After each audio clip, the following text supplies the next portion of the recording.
Bueno, buenas noches, ¿cómo están todos? Bienvenidos, yo soy Angélica Martínez, vicepresidenta del grupo de interés de ginecología y obstetricia. Como ya saben, pues esta noche nos acompaña la doctora Andrea Montenegro para realizar una revisión de literatura a manera de club de revistas sobre un dispositivo para el tratamiento rápido de hemorragia postparto.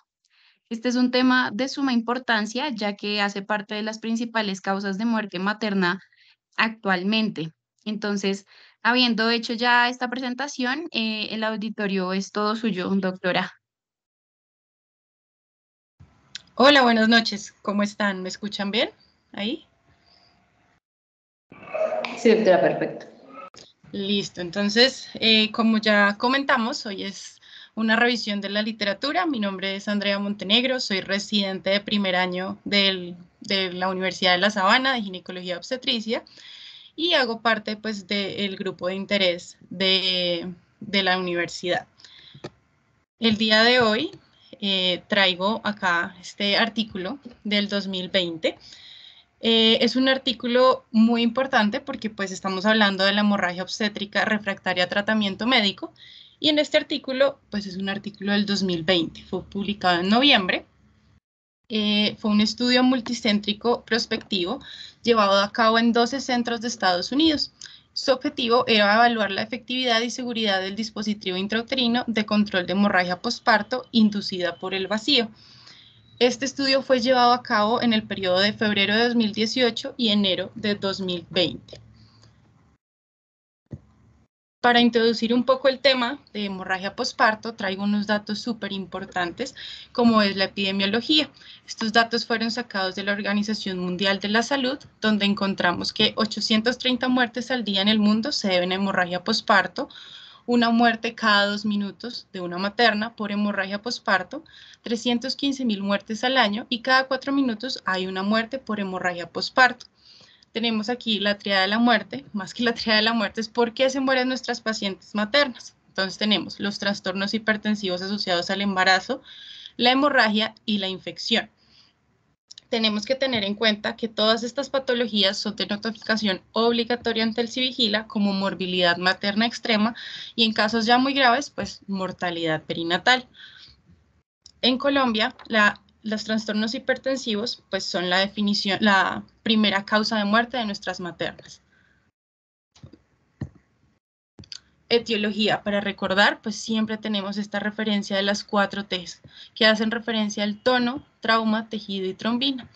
Tono, que hace referencia al 70-80% de nuestras pacientes, que es atonía uterina. El trauma ya se debe a desgarros del canal cervical, desgarros del canal vaginal, tejido placentario retenido en un 10% y trombina, que son asociadas a coagulopatías, que es menor al 1%. Entonces, ya introduciéndonos un poco en el artículo que vamos a llevar a cabo, se llama el sistema HADA. Este fue diseñado para ofrecer un tratamiento rápido mediante la aplicación de vacío intrauterino para facilitar las fuerzas fisiológicas de contracción uterina y así provocar una vasoconstricción de los vasos del miometrio y lograr una hemostasia. Aquí traigo un video donde presentamos el dispositivo del estudio. Este nos plantea con sus diferentes partes que tenemos un loop intrauterino que está hecho de silicona suave y contiene más o menos unos 20 poros en su cara interna. Su cara externa está recubierto por una silicona suave que es para evitar el contacto con el tejido uterino materno. El sello cervical, que nos va a servir como sello al vacío, y estos dos externos, que es uno para el sello y el otro va a ser para el vacío, que va a estar conectado a nuestro canister. Posteriormente, pues previo a la inserción de este dispositivo, es recomendable realizar una revisión uterina. Esto con el fin de extraer todos los restos placentarios y evaluar la integridad uterina. También debemos realizar, previo a la inserción de nuestro dispositivo, un vaciamiento vesical. ¿Qué es lo primero que nosotros debemos revisar para usar este dispositivo? Mediante una jeringa, vamos a revisar nuestro sello cervical. Este sello debemos comprimirlo y descomprimirlo con aire para verificar que todo esté íntegro. Posteriormente, vamos a pasar a revisar el canal vaginal y el canal cervical, donde evaluaremos algunas de nuestras contraindicaciones para el uso de este dispositivo, como son ruptura uterina, inversión uterina, cáncer de cervix, anormalidades uterinas anatómicas conocidas previamente antes de la inserción, infección vaginal o cervical. Pasaremos posteriormente a la inserción del dispositivo, el cual se va a realizar de manera manual, es decir, guiadas por nuestra mano. El artículo no recomienda que se haga con alguna pinza o instrumento quirúrgico, sino con nuestra mano. Debemos de tener en cuenta que las pacientes con cesárea también fueron incluidas en este estudio y se debe tener en cuenta que estas pacientes deben tener una dilatación mayor a 3 centímetros y esta inserción se va a hacer después de la histerectomía. Vamos a ingresar el dispositivo por medio vaginal. Este dispositivo va a estar, espérenme un segundo. Este dispositivo, el sello cervical, va a ser ingresado a la cavidad. Una pregunta está así, se está reproduciendo el video. Bueno, entonces como les estaba comentando, la válvula para el sello cervical, que es esta que está aquí arriba, no sé si ven de pronto cómo estoy señalando, ¿se alcanza a ver? Sí, ese es perfecto. Listo, entonces esta válvula que es del sello cervical tiene que estar direccionada a las 3 o a las 9 horas de la paciente. Podemos ayudarnos mediante ecografía para mirar la colocación y la posición de nuestro dispositivo y debemos evidenciar que nuestro sello cervical siempre quede en contacto con el orificio cervical externo de nuestra paciente. Mediante la administración de 60 mililitros de agua estéril, vamos a hacer toda la presión al vacío, nuestro sello se va a inflar y vamos a ver el llenado. Posteriormente vamos a retirar la jeringa y vamos a buscar nuestro dispositivo al vacío. Bueno, este dispositivo al vacío va a estar conectado a un canister y lo vamos a llevar a 80 milímetros de mercurio de presión y conectamos nuestra manguera que nos va a dirigir desde el canister al dispositivo.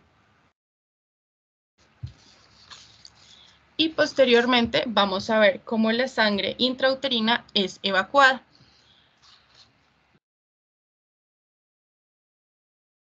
En este momento, cuando miramos que nuestra sangre intrauterina está evacuada, siempre debemos vigilar los signos clínicos de nuestra paciente. Es importante que miremos que nuestro dispositivo quede en una adecuada posición y cuando esto ya lo tengamos con certeza, se debe fijar el dispositivo a la cara interna del muslo y posteriormente vamos a evidenciar, si estamos en una cesárea vía directa, cómo el útero se va a contraer. En este estudio, aproximadamente el colapso uterino o la contracción uterina se ve más o menos en 1 minuto y se va a ver reflejada, que es lo que está, digamos, pasando en este momento en el video. Debemos siempre evaluar todos los signos clínicos de choque en nuestras pacientes y la estabilidad clínica y también el sangrado que va a estar evacuándose mediante el canister. En este estudio vemos que más o menos una media de 110 mililitros de sangre evacuada durante el estudio se vio en nuestras pacientes. Después, más o menos, este dispositivo debe durar aproximadamente 1 hora en evacuar. Importante revisar el tono uterino y signos clínicos de la paciente. Cuando ya vemos que nuestra paciente deja de sangrar, ya pasó 1 hora y está estable, podemos proceder a retirar nuestro dispositivo y vigilar cuánto fue el sangrado total de nuestra paciente. Para retirar el dispositivo simplemente usamos una jeringa, descomprimimos todo lo que va a ser el sello cervical y posteriormente el estudio nos recomienda que dure aproximadamente 30 minutos posterior al vaciamiento del sello cervical colocado para mirar recurrencias del sangrado. Removemos nuestro dispositivo con una mano todo sobre el fondo uterino para que no vaya a causar una inversión uterina y también tocar el tono y con la otra muy suave vamos a retirar el dispositivo. Entonces, en En el estudio tenemos unos criterios de inclusión que fueron súper importantes, que fue pacientes mayores de 18 años, previo consentimiento informado, un puerperio de 34 semanas o más, que se conozca la anatomía uterina y que ésta sea normal, la placentación normal, pérdida de sangre estimada de 500 a 1500 en un parto o de 1000 a 1500 en una cesárea, el cual, pues como les digo, no mejora a un tratamiento de uterotónicos o masaje uterino, es decir, refractario a tratamiento médico. ¿Qué criterios de exclusión se tuvieron? Retención de placenta, que sea la extracción manual no sea fácil, ruptura uterina, infección, coagulopatías o un sangrado mayor a 1500 previo a la colocación del dispositivo. Como les indiqué, las pacientes con cesáreas fueron incluidas, pero tenían que tener un criterio importante y era la dilatación mayor, mínimo de 3 centímetros o mayor a 3 centímetros. ¿Qué llamó la atención acá? Que los únicos que podían colocar este dispositivo eran investigadores que fueron previamente capacitados en la colocación de este dispositivo, teóricamente, es decir, mirando el protocolo de cómo se hacía esta inserción y simulación práctica frente a un modelo anatómico. ¿Qué buscaba este estudio? ¿Y cómo evaluaban ellos la eficacia? Entonces, estas pacientes que fueron tratadas con éxito con este dispositivo no requirieron intervenciones quirúrgicas adicionales o no quirúrgicas posteriores, es decir, como colocación de barión de Bakri, empaquetamiento, embolización de las arterias uterinas, laparotomía, en casos muy extremos histerectomía, B de Lynch o ligadura de las arterias uterinas. ¿Qué datos poblacionales nos incluye el estudio? Entonces, la edad fueron pacientes con una media de 29.7 años, con una N, la N es el grupo poblacional que se usó, fueron 107 pacientes, fue una corte de 107 pacientes. También vemos que la mayoría de nuestras pacientes tenían una obesidad con un índice de masa corporal medio de 35.2 y evaluaron sus partos previos, ya sean vaginales o cesáreas, antecedente de hemorragia posparto en previos embarazos y preeclampsia o macrosomía. La macrosomía la evaluaron porque acuérdense que la macrosomía en bebés más grandes de 4 kilos o 4.000 gramos, pues pueden concurrir con la laceración del canal del parto. Vemos que el 85% de nuestras pacientes incluidas en el estudio fueron por parto vaginal y una media de 38 semanas. ¿Qué efectos adversos se evidenció con esta colocación? Se hizo un control a las 6 semanas posparto. Un N, quiere decir el grupo poblacional, fueron de 103 pacientes que asistieron a ese control posparto. Tuvimos endometritis en 4 casos, dehiscencia adherida en un caso, vaginosis bacteriana en un caso y candidiasis vaginal en un caso. No se evidenció ruptura uterina ni laceración del tracto genital inferior o dehiscencia de incisión uterina relacionada con el uso del dispositivo y pues no fueron reportados ninguno de estos casos. También tuvimos transfusiones, pero pues como vemos las hemorragias postparto, la mayoría cuando son severas requieren transfusión de hemocomponentes, entonces no se puede hallar una correlación entre la colocación del dispositivo y las transfusiones. Adicionalmente, ¿qué resultados encontramos? En el 94% de las pacientes este tratamiento fue efectivo. En 5 pacientes requirieron una cirugía adicional, ya sea una intervención no quirúrgica, como va a ser el taponamiento o el balón de Bakri, o quirúrgica, pues ya son histerectomías. Y una sola de ellas tuvo que realizarse unas suturas del cérvix secundario a la inserción del dispositivo. Como les comenté, el colapso y contracción uterina tuvo una media de 1 minuto posterior a la realización de la inserción de este dispositivo al vacío. El tiempo de uso del dispositivo tuvo una media de 144 minutos y la estancia hospitalaria en pacientes con puerperio vaginal fue de 2 días y en cesárea fue de 3 días. Si vemos esto, pues no se relaciona mucho porque igual en nuestros pacientes posparto deben de durar, según las guías del ministerio, más o menos unas 24 a 48 horas de vigilancia y las de cesárea 72 horas de vigilancia en nuestros hospitales sin requerir este dispositivo. Adicionalmente, ¿qué otros resultados tuvimos? La transfusión de hemocomponentes fue en un 38%, donde de ese 38% tenemos que 33% requirieron de 1 a 3 unidades de hemocomponentes y el 5% requirió más de 4 unidades de hemocomponentes. Ninguna participante desarrolló ninguna coagulopatía y la media de la pérdida sanguínea durante el tratamiento con el dispositivo fue de 110 mililitros. Estos fueron los resultados, algunos porcentajes de los resultados donde las usuarias recomendaban el dispositivo, se llama así, dispositivo JAVA o el sistema JAVA. 104 de nuestros pacientes de 107 recomiendan este dispositivo. Los investigadores, como les comenté, ellos pues fueron previamente entrenados, dicen que pues es un dispositivo fácil de usar, fácil de remover en casi todo el 100% de los casos, y pues con una práctica y una indicación previa, pues es muy efectivo. ¿Qué limitaciones tiene este estudio? Como les comenté, no se incluyeron pacientes de obstétrica con hemorragia obstétrica catastrófica o severa. La mayoría de pacientes incluidas fueron posparto natural, por lo cual no podemos generalizar los resultados con pacientes con cesárea.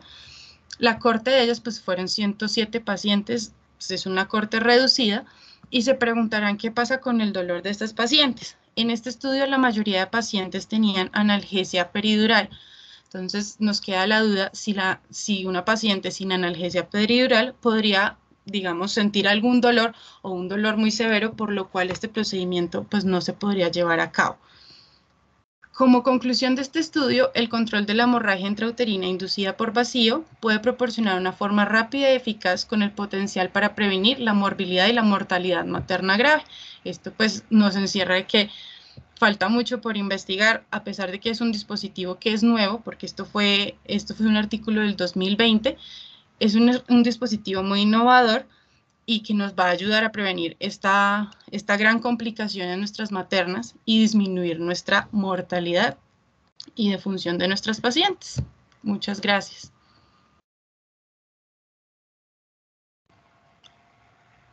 ¿Alguna duda?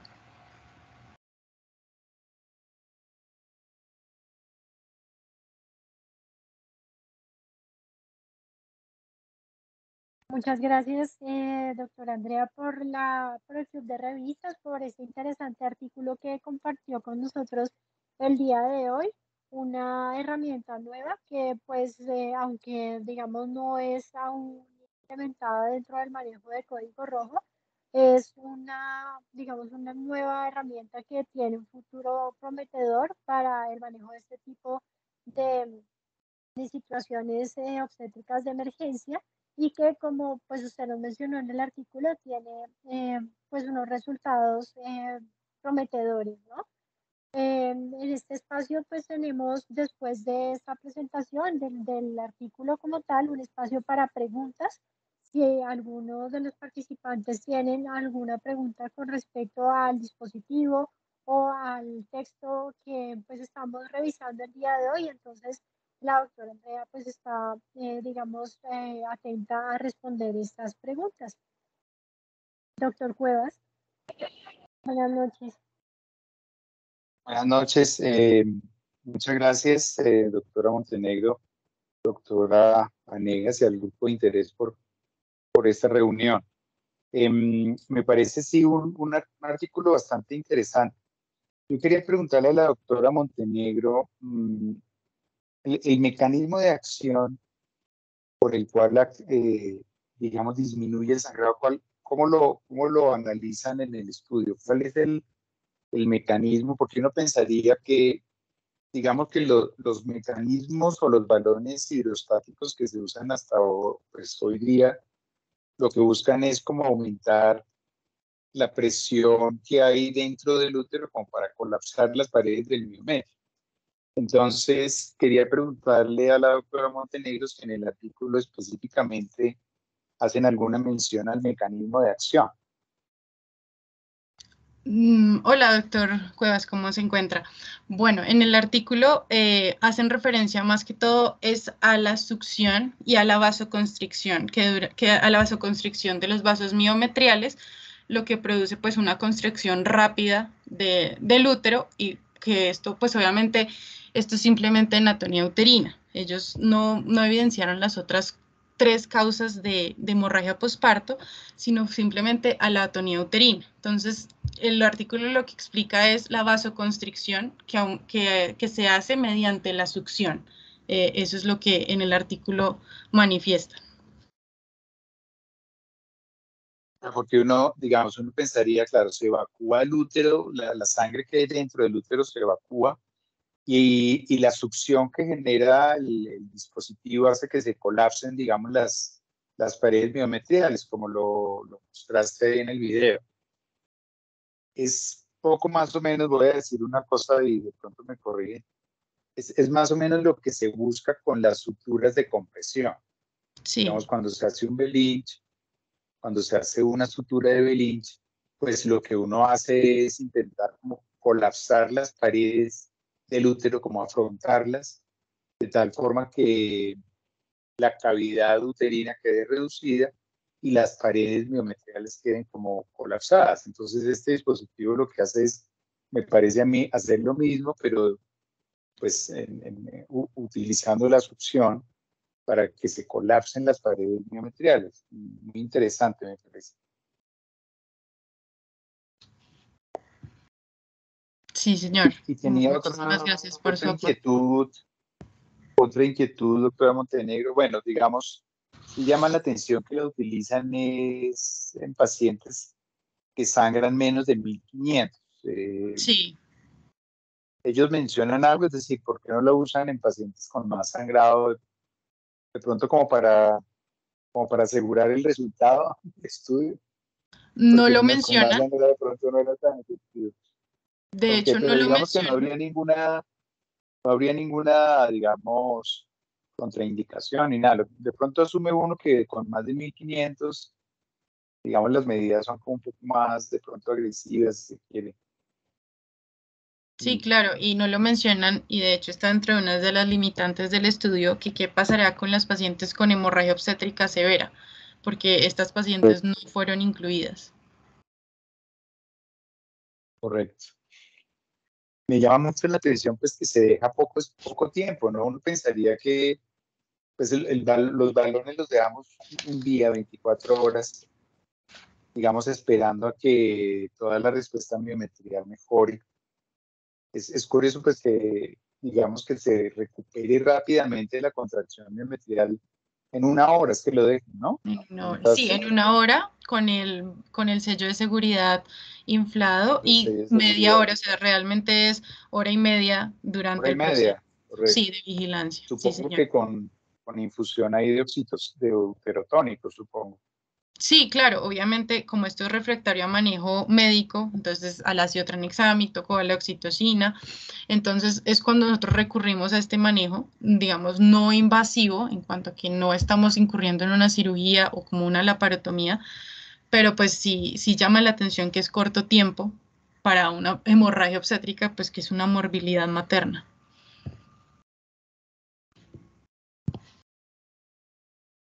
Muchas gracias, doctora Montenegro. Andrea, y con respecto a lo que menciona el doctor Cuevas del tiempo, bueno, y sobre todo del retorno, tú nos mencionabas que nosotros esperábamos un retorno de 100 centímetros cúbicos al ya aplicar el vacío en la cavidad. De pronto, si ese retorno es mayor, ¿nos hablaría de una falla terapéutica en cuanto al dispositivo? Sí, de una recurrencia del sangrado. Entonces ahí ya hay que implementar pues todos los procedimientos no quirúrgicos, intervenciones no quirúrgicas y quirúrgicas. Ok, o sea, este Sangrado. tratamiento de implementarse dentro de ese manejo que nosotros damos al código rojo, iría, digamos que al final de ese manejo médico farmacológico que damos a la hemorragia posparto por secundaria una atonía uterina y iría antes de la aplicación, por ejemplo, de un balón de Bacri. Sí, señora, tal cual. Perfecto, o sea, sería una medida intermedia antes Intermedio. de pensar en el balón de Bacri. Sí, señora. Perfecto, ok. No sé si alguien más tenga alguna otra pregunta.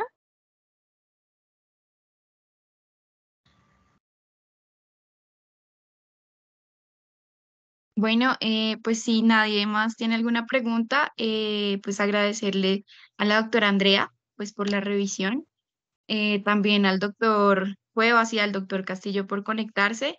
No olviden también que mañana tenemos la charla con el doctor Mauricio Vasco sobre la hemorragia obstétrica catastrófica a las 7 de la noche también para que se conecten. Muchísimas gracias a todos por asistir. Muchísimas gracias a todos Muchas gracias a por todos. asistir, tanto internos como estudiantes como residentes, y a los doctores aquí presentes por su tiempo. Muchas gracias.